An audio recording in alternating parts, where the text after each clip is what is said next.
koan, you know, like a sentence. And the famous sentence is, who am I before my parents were born? Okay? If you get it clear, who am I before my parents were born? And before they were born.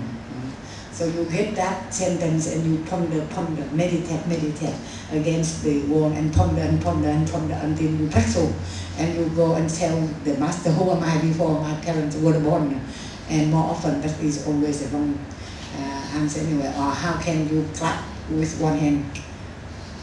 You clap with one hand, you know, with clapping. What is the noise of the clapping with one hand clapping? So it's just only this is a koan. My master doesn't teach us this a koan. You know, or we learn the koan, but we are not given a koan to ponder. We just learn about who am I, right? Don't worry about the before the parents were born. Who you are when the Buddha said that body is not me, mind is not me. Then who am I then? What is the me then? Right? And if we know that is the me, what is the me, then we can see why we are suffering. Because now in our daily life, the mix-up is because we take that is me, like the body is me. That's why we groom, you know. And if anyone say you are ugly, then you suffer. Not happy, you know. Feel uncomfortable straight away, you know. And if there's someone said, oh, you are so glamorous, you are so pretty. Deep down you know that you are not. But you still take it. Right? Yes, you still suffering anyway. And you try to make you more glamorous for the admiration. Remember I said that we live with cheating. Remember when you go and watch the theater, the play, watch people who watch the play and to see how we've been cheated. Right? So exactly how we live. We know. I tell you one story. Before I was a nun, I attended a conference, and that's a women's conference, and they want to have a photo taken. So okay, I called the photographer. I said, "You must be the best photographer here." So he's so proud. Yes, that's why I am employed to take photographs. I said, "Yeah, I know that. That's why you are employed." I said, "I know how old I am. But because you are the best photographer, I want you to take me, look 20. And he said, I can't do it. I said, yes, you are the best photographer. You have to do it. He said, he never met that one before. I said, well, you do it. That is not going anywhere, you know. I know how old I was. I was at that time my late 40s. You know, I said, you have to make me look 20 anyway. And he said, clever guy, said, I can make you look how you are. You know? Yeah? So just like that. People living like that and make everyone happy. So we are happy, but that is worldly happy. You got me? We are not really happy as in the sense of Buddhist happy. So that is the life. So now we need to know, like I said, I know how old I am. Then you know exactly how old you are, but do you know who you are? And don't tell that I'm a teacher. We often say that I'm engineer, I am doctor, I am prime minister, and that is who I am, isn't it? No, it's the label only. And again, the label is impermanent. Label is a form, and that is a getting together, right? And it is impermanent. And if it is impermanent, it's not us. So, who are we then? We need to know who we are, then we can get it. And then learning Buddhism is learning the truth, learning who am I. And don't mix up with the mud I, the mud, M-U-D, the mud, you know. Because Buddha give a metaphor. We are like a lotus, you know. The lotus grows in the mud. Yeah? The mud smelling, but the lotus grows from the bottom of it, isn't it? And grow and above the mud and then blossom. And when the flower blossoms, so nice, so beautiful. The description shows that everyone can be Buddha, regardless where you came from. Because in the society, we can have so many classes, so many castes, you know, the lower, the bottom, and the top one. Never mind. The lower or the top one, we all suffer the same. There's no difference. That is equality in Buddhism.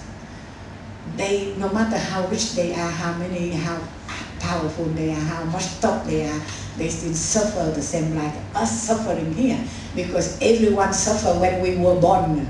Everyone suffer when we age. We suffer when we sick. We suffer when we die. We suffer when we are not happy because we cannot get what we wanted. And we suffer because we have to live with the person we don't like. We suffer because the person whom we like leave us. And we suffer because the body and the mind fight. That's we suffer, everyone regardless whether the queen or the prisoner. Until when we don't suffer? Until when? Until when we breathe the last breath. No. If you don't know how to breathe the last breath, you suffer, and you take that suffer continuingly. And that is true. Have you seen people who suffer waiting for death? Isn't it? When the doctor gives you an ultimatum, the deadline, right? So you suffer. Right? Because why? Because everyone love living. We want to live, no matter what, poor or rich or how much problems you are living, you still want the life. But then when suddenly you face the terminal illness, then that is a suffering. Because we don't want to die, isn't it? We don't want, we still hold on to this life, no matter what. So when holding to that one, when understanding that we have nothing, no long to live, we suffer. And then another cheat. Everybody knows that when we were born, we die. We know, don't we? We know.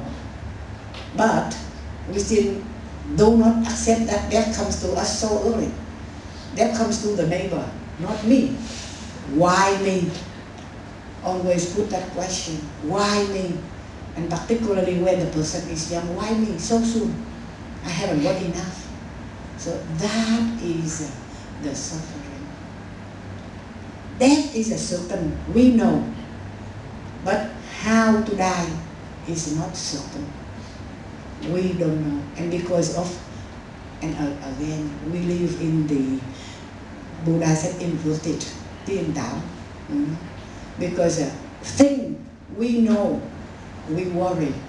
Thing we don't know, we worry more. When we actually should not worry when things we don't know. Things we know, solve it. Things we don't know, why worry? No, because the answer is, because I don't know, that's why I worry. I said, that's really ridiculous. Isn't it ignorant? When we don't know, then we should not worry. But we worry because we don't know how we die. That is the first fear. Because we worry about the pain, how we die. And then after death, where we go. And that is another fear. And then whether next life, am I still pretty like now? That is another fear. And that's why struggling and hold on to. And you have to see, you see two cases. A person who accept that death comes. Don't wait for the death. Death will come. Okay, accept that. And then they accept that and they fight for the death. They just live every day, full life, happy and joy. And that can prolong the verdict from the doctor. Sometimes the doctor says that you have only 3 months to live. But if the person lives happily every moment because they know that they have no longer to live, then why not live fully now, you know, and they live happily.